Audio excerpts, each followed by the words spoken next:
Пайғамбар бірде сахабаларына қарап жымиып айтады ғой, ажабан ли амрил муъмин. Мен мүміннің жағдайына таң қаламын дейді пайғамбар айтады.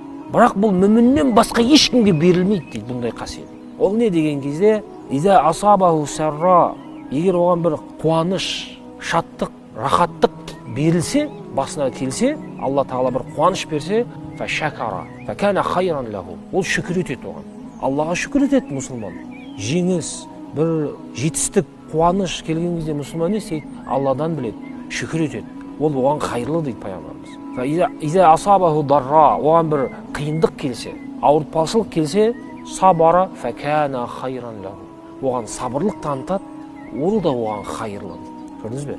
Демек, дүниедегі басымызға келген қандай да болмасын жағдай, біз тағдырға иман келтірдік пе, жақсылық болсын, жамандық болсын, біздің пайдамызға. Бірақ біз оған шүкіршілігіміз немесе сабырлығымызбенен жауап беруіміз керек. Сол кезде Алланың сүйікті құлдарынан боламыз.